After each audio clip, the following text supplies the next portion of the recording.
Hey, welcome to Lynchburg Life, and I'm obviously not Linda Smith. I'm your guest host, Darrell Laurant. Linda is going to be on the other side of the table tonight. We wanted to talk about her new book, and it's hard for her to interview herself, so I'm kind of standing in. Linda's a person I've known for years. I've known her through Star Trek, and she took a class from me once, and known her from her work in the operating room, so we go back a long way. But this is your first book, right? This is. What prompted you to do this? You know, I've been writing poetry all my life, and I thought as a little child that everybody could write poetry, so I was sort of shocked when I got to school and found out everybody couldn't. Mm-hmm. And a friend of mine met somebody through Facebook who was struggling with an aggressive form of cancer, and he had gotten depressed. He was a published author and poet, and she asked me if I would write to him, thinking maybe since I had gotten through my own breast cancer experience fairly well, that maybe I could help him get through the depression phase of this. And through meeting him, he and I got to be friends. I was not thinking about him being a published author or a poet. I just one day sent him a goofy poem, and he liked it, and I sent him another one, and he liked that, and he asked me if I had more poems, and I said yes. He asked me to send them to him. I did, and he told me that I had the most perfect poetic cadence he had ever seen on a continuing basis with a poet, for a poet. And he encouraged me, told me that he thought I should put together a collection, and that's how the whole thing started. Okay. And in the process, he lost his depression while he worked with me for 2.5 years on this. Okay. But this isn't just a poetry book. This is also, you have some Right. some essays about your experience in there. Right. Was that hard to write about? No, it's writing like the prose that's in this book is very much like talking for me, and as you know, I have no problem talking. So it was just sitting down at the computer and typing out the experience, how it felt to me to go through these different experiences that I've written about in here. Mm-hmm. How long did that last, the cancer experience? Going through the breast cancer thing, I was diagnosed in September of 2008, and I went through 6 months of chemo and then 33 radiation treatments following that, and finished my last radiation treatment in July of 2009. So I was bald for almost a year. Oh gosh. And that it gives you a whole different perspective on life when you go through something like that. And I found the losing my hair thing kind of a difficult thing to go through. I think most women do feel like that. So I did write an essay in this book about that. How much did it help your background in the health field? To go through the breast cancer? Yeah. Not at all. Not at all? I mean, I knew about treatment, and I knew about diagnosis and statistics and that kind of thing.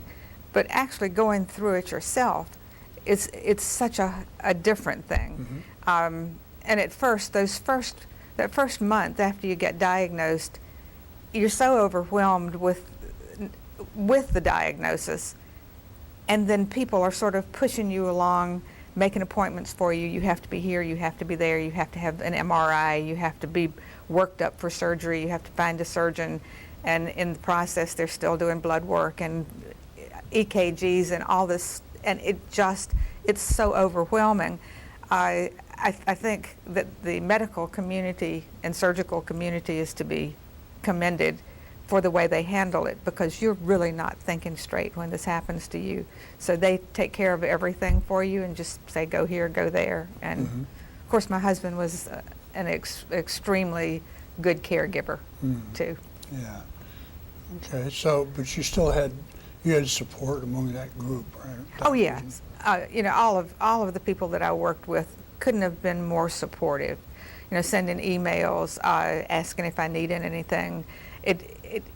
it's like a family when you work with people as long as I did in the operating room at Lynchburg General, and some of the physicians too were very, very supportive. And I just don't think you can get through an experience like that without the help of friends, without a caregiver like my husband Willie, and without a sense of humor. I think you've got to have a sense of humor. You've got to be able to laugh in cancer's face occasionally. Yeah. Have you heard from anybody who read this book that said that helped them in that area? You know, the responses I've gotten to this book have been overwhelming. But the majority of responses I've gotten have been people saying, this book made me laugh, it made me cry, it touched me on so many levels. I've had this experience or that, not specifically saying, you know, that they had been through the cancer experience, but saying it made me come face to face with some of my own fears. Somebody said to me about the breast cancer, and you know, I have not gotten any negative feedback, which is the most delightful thing. I'm still at the point, although I've been doing some book signings and I've made some money on this book, the money at this point is still not an important thing to me. What's important is how this book makes people feel and the response I get from the people who read it. And you know, I want to make them laugh sometime and, you know, share a common experience. Well, there's so many people that say they want to write a book and they have a book in them, but they're afraid to do it. What would you say to them? Do you think people should go ahead and do it if they can? I think that if you want to do something like, since I had this cancer experience, I started doing this television show. I probably would not have taken on something like this had that not happened to me. But I saw it as a way to get out the word about breast cancer to women who needed to know. And of course, we've expanded what we do with the show and have a lot of interesting things. But the book, when the guy in New Zealand told me that he thought I should do this, ordinarily I probably wouldn't have considered it.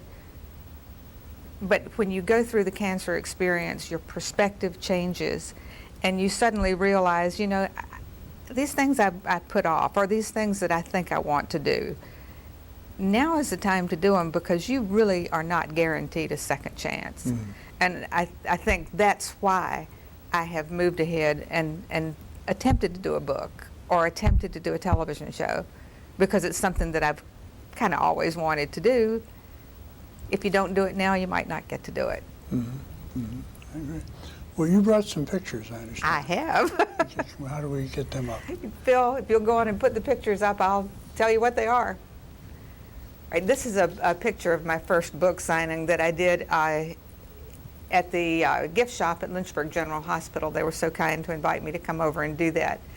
I was astounded. I thought maybe I would sell 4 or 5 books. I ended up selling 45 books, which I understand is is excellent for a first book signing. So that's what that picture is. Of course, that was my home territory. All those people are my family. And this is a picture from the book. I've got the book is divided up into chapters on family and home, and I've got a chapter called Silliness that I started out with a poem that I just wrote to you one day, because you sent out to your Writer's Bridge people topics to write something about, and so I sent you a silly poem. But anyway, this comes from the chapter called Silliness. That's my husband and I dressed up in our Halloween costumes, which are sumo wrestler costumes, and we won a costume contest dressed like that.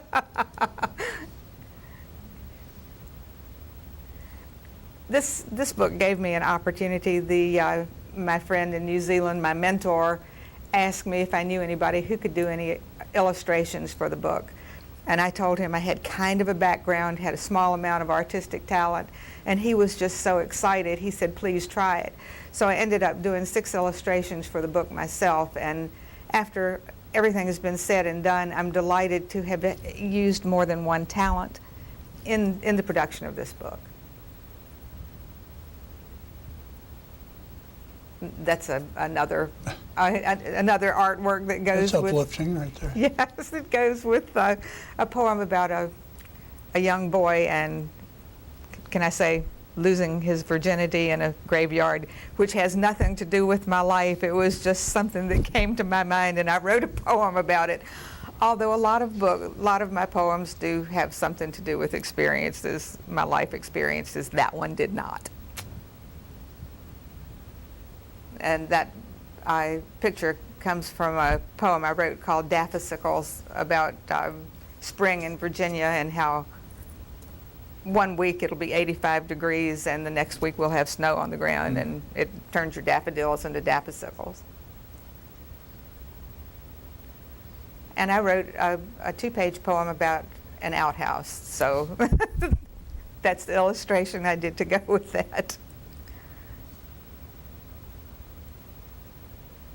And that's my husband and me again in another Halloween costume, and that also is in the chapter titled Silliness. Okay, who are you here? We're just a caveman and a cave woman. Oh, okay. I've got a chapter called Cats and Critters because I'm a huge cat fancier, and I put that picture of our cat in the book to go with several poems. I think he's kind of photogenic. Of You think so anyway, right? Yeah, I do. Picture behind us is a picture of the book. So. I wanted to ask you a little bit about something else, and that's Star Trek. Okay. 'Cause I know that's been a big part of your life for Yep. how many years now? 84. Okay. Since 1984, so it's 29 years that I've been president of this chapter. And the chapter, there's more to it than just being fans, right? Yeah. And Tell me a little bit about that. well, this weekend we're going to be dressed up and down at Regal Cinemas for the opening of the Star Trek movie in costume. But as we've gotten older, we really have community service, helping the less fortunate in our area is the main thing that drives us. And we sponsor, we do one huge fundraiser a year, and that's a public auction. Mm-hmm. And we get donations from canvassing merchants, restaurants here in Lynchburg. And with that money, we're able to sponsor 11 charities. And if we make enough money, and we have been so fortunate to do since 2006, we send a local student to space camp for a week. And that's such an educational opportunity for a child or a student, middle school student. Mm-hmm. So, and we made enough money last year to adopt a second senior citizen at Christmas and buy gifts for a second senior, as well as an additional welfare child. And now we're sponsoring 3 welfare children at Christmas, buying gifts for them and the 2 seniors. And we just do a lot of stuff. Yeah. How many in your group? We have 46 people in the group, and we have a core group that is like from 15 to 25 people. Mm-hmm. You know, these are the people that I can depend on to show up, to do things, to do fundraisers, that kind of thing. Mm-hmm. And a good number, I would guess over half of our membership has been with us for over 20 years, 10 years at least. So in those years, we've been through a lot of stuff together, like people losing family members and being there for each other and working on these, sponsoring these charities. We've just gotten to be more like a family than a club. Mm-hmm. But we still like to dress up in Star Trek costumes and go down to the theater and kind of do our thing. Well, a lot of people like TV shows or movies, but not everybody goes to the extent that you did. What kind of pushed you over the line into fanhood or fandom? This is in the book too. Way back when I first saw Star Trek, we had a black and white television, and I immediately fell in love with Mr. Spock. When we got a color television, I couldn't wait to see him, to see if he was really green. So over the years, I think it started because I had this tremendous crush on Leonard Nimoy. And you know, then you realize as you grow up that these shows, while some of them were kind of hokey, they usually had a message, and the message was usually hope for the future. You know, Gene Roddenberry had a terrific sense of what was to come, or what he would like to have seen come. Mm-hmm. And I think that those of us who are people who have a lot of emotions tend to want a world with peace and, where all races are working together. And, that was Roddenberry's dream. And, I think most of us in our group feel that same way. Does that continue, do you think? I do think it continues. On the show? Yeah. What do you know about the movie? I know as little as I can possibly know. People keep sending out trailers and teasers, and I've watched one because I don't want to know. Right. I want to go to the movie and be totally surprised. And I think this new cast of kids that's taken over for the old folks, they really do a wonderful job.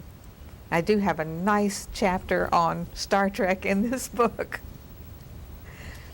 So what do you think Spock was telling the rest of us? I mean, what's his... Oh, I think he was battling with himself because he was made up of two diametrically opposed halves, a human half, which is loaded with emotion, and then a Vulcan half that is totally emotionless. And I think he was trying, maybe somewhere along in there, or Roddenberry was trying to say, be yourself, be who you are, regardless of the struggles that you have with whatever part of you you're not satisfied with. Still go out there and be who you are. Okay. So they completely changed the cast now? Yeah, all the cast is new. Of course, Scotty died, and DeForest Kelley, who played McCoy, he's dead. And, they're getting old. Nimoy and Shatner are both 84 years old now. Really? And it's, they just can't keep going. But I think that the cast that they've put in those roles they're really good in these roles, especially Zachary Quinto, who's doing the Spock character. He really is. If you've seen some of the commercials on television they're doing with Nimoy and Quinto, they're just hilarious. If you get a chance, watch those. I think it says a lot about a program that it can keep going even when the original cast is gone. Yeah, I think so too.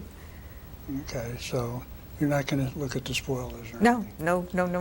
So I don't want to know. Who have you met from Star Trek? I know over the years I've met all of the original cast except Shatner. Yeah, Okay. I've met all of the original cast plus the supporting cast, and I used to be the vice president of the Roanoke Science Fiction Association, and we did a convention every year, so we would get these Star Trek characters to come and be our guest. And for some reason, I don't know if it was because I was the vice president or because I had a background in Star Trek, I was always the person who got to be their weekend host, which meant going and picking them up at the airport, making sure they got to their room, taking them where they had to go during a convention, making sure they got to book signings and presentations on time, that kind of thing.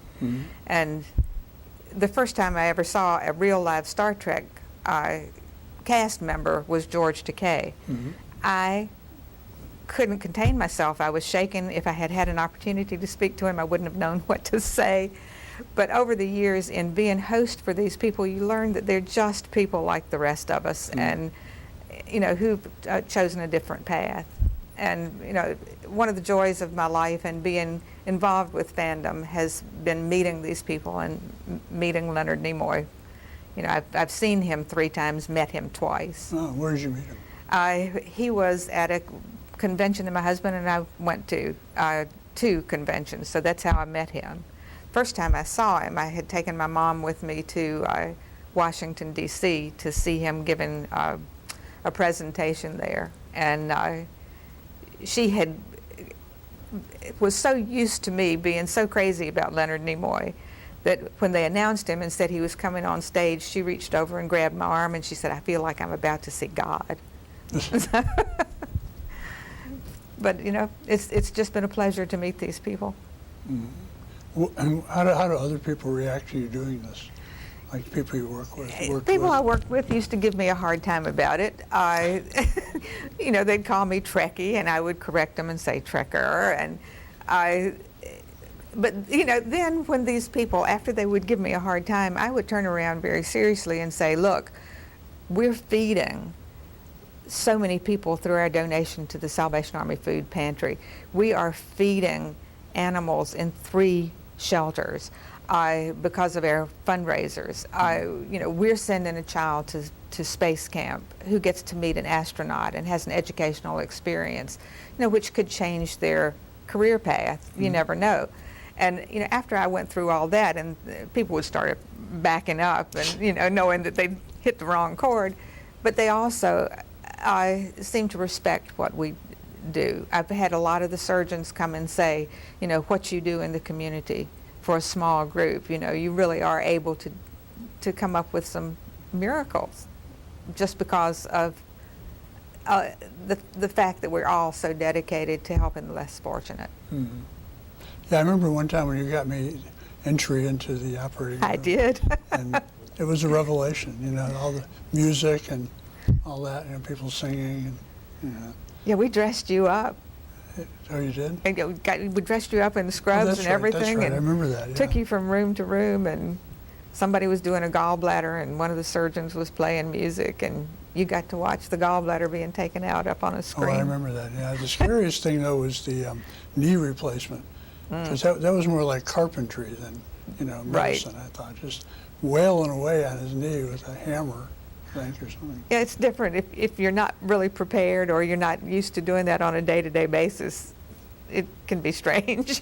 No, I'm sure, like over the years, you did it for how many years?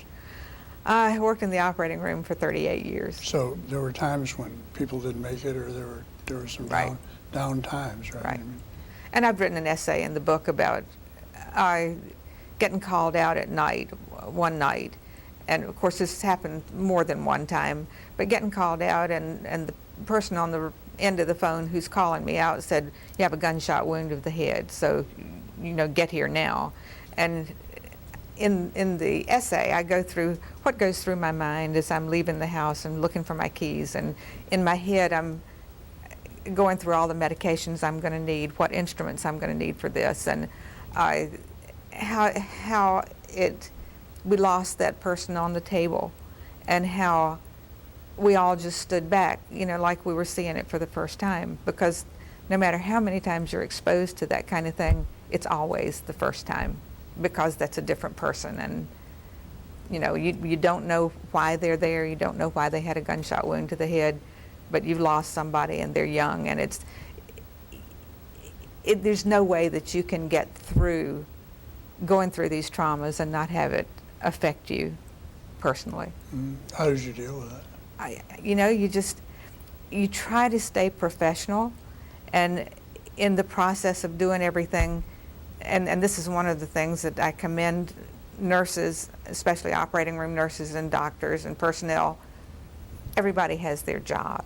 You know what your job is to get you through this particular situation that you're in, and everybody just reacts. You do your job. You don't have time to stop and cry and look at it emotionally. Yeah. What do you think of doctor shows in the job? I mean, it seems like a lot of them, they're more concerned with their personal life than they are with the job. The doctor shows, for me, I try not to watch them. Grey's Anatomy is probably the closest to being realistic. But I try not to watch them because I tend to, instead of enjoying the show, I tend to pick out flaws and things that they're doing wrong and that kind of thing. Okay. We have 5 more minutes to go. Okay. Let's see, where was I going with that? Well, because I know sometimes people in the operating room don't make it, and it's a surprise, kind of. Right? I mean, it's not so much like the person with the gunshot wound, but somebody you thought Right. was doing better than they actually were when, So. And that's one thing about the operating room. No 2 cases are the same. You could take out 3 gallbladders in a row, and there's not one of them that's going to react the same way.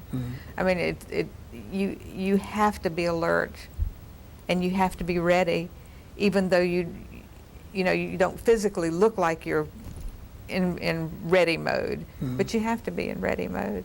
Did you ever do anything else as far as hospital? I tried working at Guggenheimer on skilled care as their unit manager for a year, but after having done operating room so long, you know, I was really like a fish out of water. I needed to go back where I knew what I was doing and had the confidence to do it every day. Okay. Do you miss it? You know, I missed it at first. I kept saying, I'm losing my technical skills. And then another nurse who retired when I did said, what are you going to use them for? And, you know, all of a sudden that hit me. That's right. Yeah. What am I going to use them for? Yeah. So I don't miss getting up in the morning at 5 o'clock, and I don't miss being on call, and I don't miss working all the holidays and Sundays and Christmas and, you know, doing 16 hours in a row. I don't miss that. I do miss the money, because when you work hours like that, you get some money. Yeah, I'll bet. So I miss that, but it's a trade-off, you know. I like what I'm doing now. I love doing this show, and I may write another book.